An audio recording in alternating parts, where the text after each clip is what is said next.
नमस्कार, बहुत स्वागत है आप सभी का। आप देख रहे हैं पहाड़ प्रभात। मैं हूं आपके साथ जया मिश्रा। चलिए बुलेटिन की शुरुआत बड़ी खबर के साथ करेंगे और बड़ी खबर देहरादून से आपको दे दें। उत्तराखंड राजभवन में भी कोरोना की दस्तक देखने को मिली है। राजभवन में बड़ी संख्या में कोरोना पॉजिटिव पाए गए। राजभवन के सभी कार्यालय को 13 और 14 जनवरी को बंद कर दिया गया है। सैनिटाइज करने के लिए राजभवन के सभी कार्यालय बंद किए गए। राजभवन में कार्यालय बंद करने के आदेश भी जारी किए जा चुके हैं और 2 दिनों के लिए ऑफिस को बंद किया जा रहा है। सैनिटाइजेशन का काम होगा। राजभवन में कार्यालय बंद रखने का आदेश भी जारी किया जा चुका है। तो बड़े पैमाने पर बताया जा रहा है कि राजभवन में कोरोना संक्रमित पाए गए, जिसके बाद ये फैसला हुआ है। राजभवन में बड़ी संख्या में कोरोना पॉजिटिव पाए गए और इसे देखते हुए 2 दिनों के लिए ऑफिस को बंद किया गया है। राजभवन कार्यालय को 13 और 14 तारीख के लिए बंद किया जा चुका है। पंकज राणा मेरे सहयोगी फोन लाइन पर मौजूद हैं। पंकज, राजभवन में कार्यालय को बंद करने का आदेश जारी किया गया है, क्या जानकारी, कितने लोग यहां पर कोविड पॉजिटिव पाए गए? देखिए, अभी राजभवन की ओर से संख्या नहीं बताई गई है कि कितने लोग उसमें पॉजिटिव पाए गए हैं, लेकिन ये कहा गया है कि बड़ी संख्या है राजभवन में कोरोना संक्रमितों की।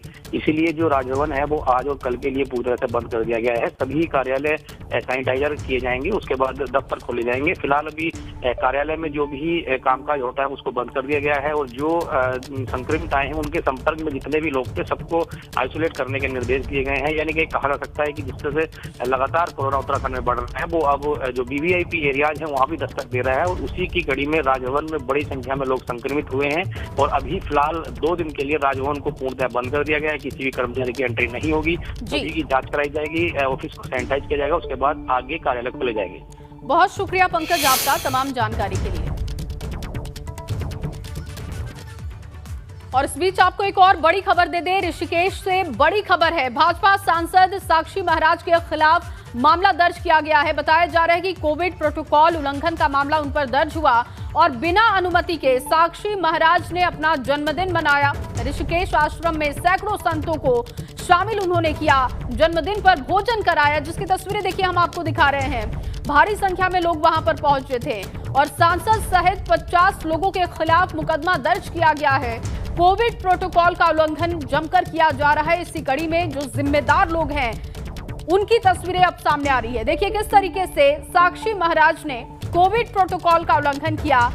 मास्क नहीं उन्होंने पहना है, ना उनके आसपास के लोग मास्क पहने हुए दिखाई दे रहे हैं और संतों को भोजन कराया। जन्मदिन का मौका था, अपने जन्मदिन के मौके पर उन्होंने संतों को भोजन करवाया, लेकिन अब उनकी मुश्किलें बढ़ती हुई दिखाई दे रही है क्योंकि सांसद सहित 50 लोगों के खिलाफ मुकदमा दर्ज हुआ है। और जहां एक तरफ लगातार अपील की जा रही है कि आप कोविड प्रोटोकॉल का पालन करें, वहीं जिम्मेदार लोग जिनके ऊपर जिम्मेदारी है कि वो सबसे पहले नियमों का पालन करें, वो किस तरीके से नियमों का उल्लंघन कर रहे हैं, किस तरीके से धज्जियां नियमों की उड़ा रहे हैं, उसकी तस्वीरें हम आपको दिखा रहे हैं। और ऋषिकेश आश्रम की ये तस्वीरें हैं जहां पर सैकड़ों संतों को जन्मदिन के मौके पर भोजन कराया गया। साक्षी महाराज की तरफ से दावत दी गई थी, लेकिन अब साक्षी महाराज के ऊपर मामला दर्ज किया गया है। कोविड प्रोटोकॉल का उल्लंघन का मामला उनके खिलाफ दर्ज हुआ। वहीं प्रदेश में चुनाव तारीखों के ऐलान के बाद सबसे ज्यादा खलबली दावेदारों की है और एक-एक सीट पर कई दावेदार हैं। प्रदेश की दोनों प्रमुख पार्टियां कांग्रेस और भाजपा ने अभी तक अपने प्रत्याशियों के नाम का ऐलान नहीं किया है और ऐसे में दावेदारों की नजर दिल्ली में हो रहे मंथन पर टिकी हुई है। दिल्ली में आज कांग्रेस स्क्रीनिंग कमेटी उत्तराखंड विधानसभा चुनाव में दावेदार करने वालों पर विचार करेगी और कांग्रेस स्क्रीनिंग कमेटी की दोपहर 1 बजे बैठक शुरू होने वाली है। कहा जा रहा है कि कांग्रेस की आज की बैठक में प्रत्याशियों के नामों पर फाइनल मुहर लगेगी, जिसके बाद screening committee final list parliamentary board को सौंप देगी। स्क्रीनिंग कमेटी के चेयरमैन अविनाश पांडे, प्रदेश अध्यक्ष गणेश गोदियाल, नेता प्रतिपक्ष प्रीतम सिंह, प्रदेश प्रभारी, सह प्रभारी आज की बैठक में मौजूद होंगे। तो स्क्रीनिंग कमेटी के चेयरमैन अविनाश पांडे भी बैठक में होंगे। इसके साथ साथ जिन लोगों पर जिम्मेदारी है टिकटों के बंटवारे को लेकर, उम्मीदवारों के नामों पर मंथन को लेकर, वो तमाम नेता इस बैठक में होंगे और बैठक में प्रत्याशियों के नाम पर फाइनल मुहर लग सकती है, इस बात की जानकारी मिल रही है। और इसके बाद फाइनल मुहर लगने के बाद पार्लियामेंट्री बोर्ड को रिपोर्ट सौंप दी जाएगी कि किन किन उम्मीदवारों को किस किस सीट से इस बार कांग्रेस पार्टी चुनाव लड़ा रही है। तो देखना होगा कि किसकी किस्मत पर दांव खेला जाता है। हालांकि लगातार महामंथन का दौर देखने को मिल रहा है। ना भाजपा ने अब तक अपने पत्ते खोले, ना कांग्रेस ने अब तक अपने पत्ते खोले हैं। दोपहर 1 बजे आज बैठक शुरू हो जाएगी कांग्रेस की और एक बार फिर से महामंथन किया जाएगा। तो कांग्रेस की तरफ से लगातार महामंथन का दौर देखने को मिल रहा है और एक बार फिर आज तमाम बड़े नेता कांग्रेस के बैठेंगे और टिकट दावेदारों को लेकर मंथन किया जाएगा। बता दें आपको कि स्क्रीनिंग कमेटी के चेयरमैन अविनाश पांडे इस बैठक में होंगे। इसके साथ साथ नेता प्रतिपक्ष होंगे। दिल्ली में कांग्रेस की स्क्रीनिंग कमेटी की आज बैठक होने जा रही है और दोपहर 1 बजे ये बैठक शुरू होने जा रही है। बताया जा रहा है कि बैठक में प्रत्याशियों के नाम पर फाइनल मुहर लग सकती है। देखना होगा कि क्या आज फाइनल मुहर लगती है, क्योंकि लगातार मंथन का दौर देखने को मिल रहा है और सबसे बड़ी चुनौती है टिकट फाइनल करने की, क्योंकि एक सीट पर कई दावेदार हैं जो कि कांग्रेस की मुश्किलें बढ़ा रहे हैं। ऐसे में मंथन के दौर के बीच क्या आज प्रत्याशियों के नामों पर मुहर लग जाती है, यह भी देखना होगा, क्योंकि एक बड़ी बैठक फिर से होने जा रही है और दिल्ली में दोपहर 1 बजे ये बैठक होगी। स्क्रीनिंग कमेटी की बैठक है। स्क्रीनिंग कमेटी की तरफ से जब बैठक में उम्मीदवारों के नाम फाइनल कर लिए जाएंगे तो उसके बाद स्क्रीनिंग कमेटी को रिपोर्ट सौंपी जाएगी और उसके बाद अंतिम मुहर लगाई जाएगी। अविनाश मेरे सहयोगी इस वक्त दिल्ली से जुड़ चुके हैं। अविनाश, क्योंकि लगातार हम देख रहे हैं कि सिर्फ मंथन देखने को मिल रहा है, चाहे उत्तराखंड की हम बात करें, चाहे दिल्ली में बात करें, कांग्रेस के नेता लगातार मंथन कर रहे हैं। आज की बैठक को लेकर सबसे पहले अपडेट दीजिएगा और साथ ही साथ ये भी बताइए कि कांग्रेस का क्या फॉर्मूला समझ पा रहे हैं आप, क्योंकि एक सीट पर कई दावेदार हैं जो कि कांग्रेस के लिए मुश्किल बढ़ा रहे हैं। जी बिल्कुल, जरा अगर बात करें तो कांग्रेस पार्टी की बैठक आज एक बार फिर से 1 बजे दोपहर में होगी, जहां पर अगर बात करें तो पार्टी के तमाम सारे जो बड़े नेता हैं वो दिल्ली पहुंच चुके हैं और खुद स्क्रीनिंग कमेटी के अध्यक्ष अविनाश पांडे इस बैठक में मौजूद रहेंगे। अगर बात करें तो कांग्रेस पार्टी के लिए सबसे बड़ी जो मुश्किल है, एक तो ये है कि एक सीट पर कई सारे दावेदार भी हैं और इसके साथ साथ जो सबसे बड़ी मुश्किल है उसमें यह है कि कांग्रेस पार्टी के कई सारे जो वरिष्ठ नेता हैं, खासतौर से अगर उसमें बात करें तो हरीश रावत है, रंजीत रावत हैं, प्रीतम सिंह हैं, अन्य इस तरीके के जो बड़े कद्दावर नेता हैं वो अपने साथ साथ अपने परिवारजन के लिए भी टिकट चाहते हैं, अपने रिश्तेदारों के लिए भी टिकट चाहते हैं। तो इसको लेकर भी पार्टी के अंदर कहीं ना कहीं अभी मंथन चल रहा है कि किस तरीके से इनके परिवार के लोगों को या इनके रिश्तेदारों को टिकट दिया जाए जिससे कि जनता में स्वीकार्यता हो जाए, क्योंकि बीजेपी इसको बड़ा मुद्दा बना सकती है। तो लिहाजा कांग्रेस पार्टी अभी भी इस पर मंथन कर रही है। हालांकि प्रदेश अध्यक्ष गणेश गोदियाल ने यह साफ तौर पर कहा है कि जिन्होंने जनता के बीच में कार्य किया है और जनता के बीच में जिनकी स्वीकार्यता है, अगर वो किसी परिवार से जुड़े हुए भी हैं, किसी नेता के पुत्र भी हैं, तो हमको टिकट देने से परहेज नहीं है। एक तो इस बात का भी मंथन चल रहा है कि इन जो नेता है इनके पुत्रों को या इनके रिश्तेदारों को किस तरीके से एडजस्ट किया जाए, और दूसरी बात जिस तरीके से कांग्रेस पार्टी में तमाम तरह जो उम्मीदवार है उनकी जो संख्या काफी ज्यादा बढ़ गई। क्योंकि अगर बात करें तो जो कांग्रेस के बड़े कद्दावर नेता वो कहते थे उनमें से ज्यादातर 2017 के विधानसभा चुनाव में बीजेपी में शिफ्ट कर गए थे। ऐसे में जो अगर बात करें दूसरी श्रेणी के जितने भी नेता हैं वो एक विधानसभा में कई संख्या है उनकी, तो लिहाजा उन तमाम सारे को कैसे संतुष्ट किया जाए इसको लेकर भी मंथन चल रहा है। अगर उनमें से किसी एक को टिकट देते तो बाकी और की नाराजगी को किस तरीके से रोका जाए, इसको लेकर लगातार कांग्रेस पार्टी में मंथन चल रहा है। और आज भी जब स्क्रीनिंग कमेटी की बैठक होगी तो इस बात को लेकर मंथन किया जाएगा कि किस तरीके से उम्मीदवारों के नाम का चयन किया जाए जिससे कि आक्रोश न हो। क्योंकि 2017 में भी देखा गया था जब टिकट का बंटवारा हुआ था तो उत्तराखंड कांग्रेस मुख्यालय के अंदर राजीव भवन के अंदर काफी ज्यादा उत्पात देखने को मिला था। सूर्यकांत धस्माना को उस वक्त टिकट नहीं दिया गया था तो उनके तमाम सारे समर्थकों ने पार्टी कार्यालय के अंदर जाकर तोड़फोड़ कर दी थी।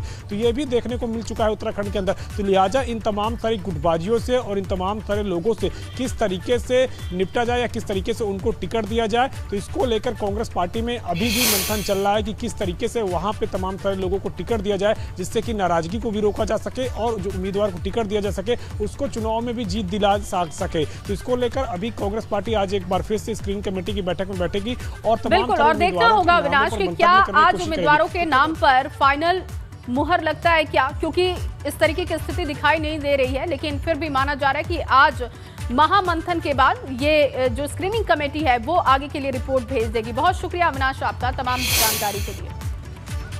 और अगली बड़ी खबर देहरादून से है, जहां लगातार दूसरे दिन सीएम धामी बैठक करने जा रहे हैं और भाजपा कार्यालय पर पदाधिकारियों के साथ उनकी बैठक होगी। सुबह 10:30 बजे का समय बताया जा रहा है। और प्रदेश मुख्यालय मुख्यमंत्री पुष्कर सिंह धामी पहुंचेंगे। टिकट बंटवारे से पहले भाजपा में जारी है रायशुमारी।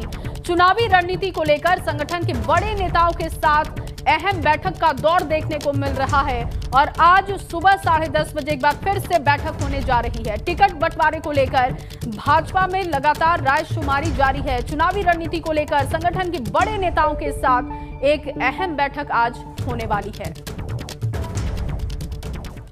तो जहां एक तरफ कांग्रेस में दावेदारों के नामों पर मुहर लगाने का आखिरी दौर चल रहा है, तो वहीं भाजपा में भी दावेदारों को लेकर मंथन जारी है। बुधवार की तरह आज भी प्रदेश भाजपा के वरिष्ठ पदाधिकारी लगातार बैठक करेंगे और देहरादून में आज भी भाजपा की बड़ी बैठक होने जा रही है, जिसमें मदन कौशिक और चुनाव प्रभारी प्रहलाद जोशी संगठन के नेताओं के साथ रणनीति तैयार करेंगे और सीटों के दावेदारों को लेकर विचार विमर्श किया जाएगा। बैठक सुबह 11 बजे होने वाली है, जो कि कई दौर में जारी रहने वाली है, इसकी जानकारी है। आपको बता दें कि बुधवार को हुई बैठक में सीएम पुष्कर सिंह धामी भी शामिल हुए थे, जिसमें प्रदेश भर से आए पूर्व विधायक, पूर्व जिला अध्यक्ष समेत तमाम वरिष्ठ पदाधिकारियों के साथ अलग अलग बातचीत की गई और फीडबैक पर एक रिपोर्ट तैयार की गई है। अब ये रिपोर्ट केंद्रीय संसदीय बोर्ड के सामने रखी जाएगी। विधानसभा चुनाव को लेकर रिपोर्ट काफी अहम मानी जा रही है और इसी फीडबैक रिपोर्ट के मुताबिक ही दावेदारों की दावेदारी पर मुहर लगेगी। तो आज भी जारी रहेगी भाजपा की बैठक। मदन कौशिक और चुनाव प्रभारी प्रहलाद जोशी बैठक करेंगे। कई दौर में ये बैठकें होंगी। जानकारी मिल रही है कि सुबह 11 बजे से बैठकों का दौर शुरू हो जाएगा। और इसी खबर पर ज्यादा जानकारी के साथ विनोद कुमार मेरे सहयोगी देहरादून से जुड़ चुके हैं। विनोद, क्योंकि लगातार हम देख रहे हैं चाहे कांग्रेस हो चाहे भाजपा हो, मंथन का दौर चल रहा है और जानकारी है कि आज भी कई बैठकें हो सकती हैं। विस्तार से जानकारी दीजिएगा, किस तरीके की रणनीति देखने को मिल रही है और बैठक को लेकर अभी क्या अपडेट है? जी हाँ, देखिए आज भी भाजपा की कई ताबड़तोड़ बैठकें हैं और भाजपा प्रदेश कार्यालय में अलग अलग बैठकें होंगी, जिसमें वरिष्ठ पदाधिकारियों के साथ में आज पार्टी के वरिष्ठ नेता बातचीत करने वाले हैं। उत्तराखंड के चुनाव प्रभारी प्रहलाद जोशी की अगर बात करें तो प्रहलाद जोशी भी आज इसी पार्टी प्रदेश कार्यालय में पहुंचेंगे। प्रदेश अध्यक्ष मदन कौशिक और मुख्यमंत्री पुष्कर सिंह धामी 10:30 बजे के करीब पार्टी प्रदेश कार्यालय में पहुंचकर पार्टी के वरिष्ठ नेताओं के साथ, पार्टी के पदाधिकारियों के साथ में बातचीत करेंगे। और कल भी पूरा दौर ताबड़तोड़ बैठकों का कल रहा गया और अगर बात करें तो पूरे प्रदेश भर के पूरे जनपदों से पूर्व जिलाध्यक्ष, पूर्व विधायक यहाँ पर जुटे हुए थे। बारी बारी से पूरे प्रदेश के अलग अलग जो पार्टी के वरिष्ठ पदाधिकारी हैं उनके साथ में बातचीत की गई है और उनसे रायशुमारी भी की गई है। पूरे जनपदों के जो जिलों के यहाँ पर जिलाध्यक्ष हों या फिर पूर्व विधायक हों, उनसे प्रहलाद जोशी जो चुनाव प्रभारी हैं उत्तराखंड के, मुख्यमंत्री पुष्कर सिंह धामी और उसके अलावा प्रदेश अध्यक्ष मदन कौशिक ने बारी बारी से उनसे बातचीत की है। उनके क्षेत्रों को लेकर हालचाल जाना है और चुनावी रणनीति को किस तरह से धार देनी हो, ऐसे भी दिशा निर्देश दिए गए हैं। आज भी ताबड़तोड़ बैठकें भाजपा की है। प्रदेश अध्यक्ष मदन कौशिक की अध्यक्षता में तमाम अलग अलग मोर्चों की बैठक होगी और इसके अलावा चुनाव प्रभारी प्रहलाद जोशी भी अभी थोड़ी देर में पार्टी प्रदेश कार्यालय पहुंचेंगे। मुख्यमंत्री खुद यहां पर पहुंचने वाले हैं। तो आज भी ताबड़तोड़ बैठकें हैं और जिस तरह से पूरा फीडबैक कल भी लिया गया, चाहे पूर्व जिलाध्यक्ष हों, पूर्व विधायक हों, पार्टी के वरिष्ठ पदाधिकारी हैं, उनसे कल फीडबैक लिया गया। पूरे प्रदेश भर के से जो जनपदों से पार्टी के पदाधिकारी आए थे उनसे बातचीत की गई है। आखिरकार किस तरह की कोई नाराजगी ना हो, किस तरह से पार्टी को मजबूत करना है, तमाम ये दिशा निर्देश दिए गए हैं और आज भी पार्टी के वरिष्ठ पदाधिकारी के साथ में वरिष्ठ नेता बातचीत करेंगे। और जो फीडबैक कल और आज का होगा वो केंद्रीय संसदीय बोर्ड की बैठक में रखा जाएगा, क्योंकि 14 या 15 तारीख ऐसी तय की जा रही है जब केंद्रीय संसद बोर्ड की बैठक होनी है और टिकटों के आवंटन को लेकर ये बैठक 14 तारीख या 15 तारीख को हो जाएगी। आगे भी आपसे अपडेट लेंगे। फिलहाल के लिए आपका बहुत शुक्रिया तमाम जानकारी के लिए। उधर पूर्व सीएम हरीश रावत के पिथौरागढ़ की डीडीहाट सीट से चुनाव लड़ने की चर्चा तेज होती जा रही है और इस चर्चा के दौर में उस वक्त और रफ्तार पकड़ ली जब कल यानी कि बुधवार को डीडीहाट विधानसभा सीट पर कांग्रेस नेताओं की अहम बैठक हुई। बताया जा रहा है कि बैठक में हरीश रावत को डीडीहाट से चुनाव लड़ाने का प्रस्ताव कांग्रेस नेताओं ने पार्टी आलाकमान को भेजा है। कांग्रेस नेताओं का कहना है कि पिछले 25 साल से डीडीहाट सीट से कांग्रेस जीत हासिल नहीं कर सकी है और ऐसे में अगर पूर्व मुख्यमंत्री हरीश रावत डीडीहाट सीट से चुनाव लड़ते हैं तो कांग्रेस के साथ ही डीडीहाट की जनता को भी फायदा पहुंचेगा। संबंध में एक हमने जितने भी कैंडिडेट थे उनको एक मीटिंग बुलाई है। उसमें सबकी ये राय है कि अगर हरीश रावत जी इस डीडीहाट विधानसभा से चुनाव लड़ते हैं तो सब प्रत्याशी और सभी कार्यकर्ता एकजुट होकर कार्य करेंगे। साथ ही अगर किसी कारणवश उनको चुनाव नहीं लड़ा तो जिस प्रत्याशी को चुनाव लड़ेंगे उसके लिए सभी काम करने को सब एकजुट होकर आज कांग्रेस के डीडीहाट विधानसभा सभा की एकजुटता यहाँ पर प्रदेश करने के लिए हम लोग आए हुए हैं। संभावना की बात करें तो हम पिछले 5 साल से हमने बिल्कुल ग्राउंड तैयार कर रखा है। हमारी पूरी बूथ कमेटियाँ बन गई हैं। हम 5 साल से बिल्कुल विधानसभा के हर गांव में पहुंच चुका हूं मैं। तो मैं चाहता हूं कि अगर हरीश रावत जी हमारी विधानसभा से आएँ तो ये हमारा सौभाग्य होगा कि डीडीहाट विधानसभा से हमारा प्रदेश का मुख्यमंत्री होगा तो डीडीहाट विधानसभा सबसे अव्वल होगी। वहीं उत्तराखंड कांग्रेस ने लगातार पूर्व प्रदेश अध्यक्ष का विरोध को लेकर एक सेफ गेम खेल दिया है। प्रदेश कांग्रेस ने किशोर उपाध्याय को सभी पदों से मुक्त कर दिया है, जबकि माना ये जा रहा था कि कभी भी किशोर उपाध्याय पार्टी छोड़ सकते हैं। लेकिन किशोर उपाध्याय के एक्शन से पहले ही कांग्रेस ने किशोर उपाध्याय के खिलाफ बड़ा फैसला ले लिया, जिसके बाद अब उनके भाजपा में जाने के कयास भी तेज हो चुके हैं। बताया ये जा रहा है कि पार्टी आगे भी उन पर सख्त कार्रवाई कर सकती है। तो किशोर उपाध्याय को लेकर कांग्रेस ने बड़ा फैसला लिया, सभी पदों से उन्हें मुक्त कर दिया है। दरअसल लगातार ये कयास सामने आ रहे थे कि किशोर उपाध्याय भाजपा का दामन थाम सकते हैं। वहीं उत्तराखंड में चुनाव को लेकर हर पार्टी पूरी ताकत झोंक रही है। बुधवार को चुनाव को लेकर कैबिनेट मंत्री गणेश जोशी ने मसूरी में पार्टी नेताओं के साथ बैठक की और उन्होंने हर बूथ मजबूत करने का गुरु मंत्र दिया है। गणेश जोशी ने कहा कि भाजपा की नीति रही है कि बूथ जीता तो चुनाव जीता और इसीलिए सभी कार्यकर्ताओं को बूथ पर ज्यादा केंद्रित रहने के निर्देश हैं। साथ ही लोगों को केंद्र और राज्य के विकास कार्यों के साथ जन कल्याणकारी योजनाओं के बारे में बताने के लिए भी कहा गया, जिसमें मसूरी पेयजल 144 करोड़ की पेयजल योजना, पार्किंग का निर्माण, टाउन हॉल जैसे विकास कार्य शामिल किए गए। प्रतिबंध है और कहा गया है कि संपर्क में सिर्फ 5 लोग से अधिक जाएंगे। डे बाय डे कोरोना के मामले बढ़ रहे हैं। जो भी कोविड की गाइडलाइन होगी उसका पालन किया जाएगा, उसके अनुरूप चुनाव लड़ा जाएगा। हो सकता है डिजिटल माध्यम से चुनाव लड़ा जाए। तो हमने लगातार जनता के बीच में रहे, जनता के दर्द को कम करने का प्रयास किया है और आने वाले समय जनता उस चीज़ को एक्नॉलेज भी करती है। तो ये कांग्रेस वाले कुछ भी कहते हैं, जनता देख रही है कि 10 साल कांग्रेस के विधायक यहाँ पर उन्होंने क्या किया और 10 साल में गणेश जोशी ने किया। चलिए इस वक्त की बड़ी खबर आपको बता दें, थोड़ी देर में शुरू होगी भाजपा केंद्रीय चुनाव समिति की बैठक। ये जानकारी मिल रही है। मीटिंग के लिए सीएम योगी स्वतंत्र देव सिंह भाजपा दफ्तर पहुंच चुके हैं। डिप्टी सीएम दिनेश शर्मा, सुनील बंसल भी दफ्तर पहुंच चुके हैं और केशव प्रसाद मौर्य, शिवराज सिंह चौहान भी भाजपा मुख्यालय पहुंचे। चुनाव समिति की बैठक में पीएम भी वीडियो कॉन्फ्रेंसिंग के माध्यम से जुड़ेंगे। जेपी नड्डा होंगे, नितिन गडकरी होंगे, राजनाथ सिंह भी वीडियो कॉन्फ्रेंसिंग के माध्यम से बैठक में मौजूद होंगे। और जानकारी इस बात की भी है कि गृह मंत्री अमित शाह सीएम योगी के साथ बैठक में मौजूद होंगे।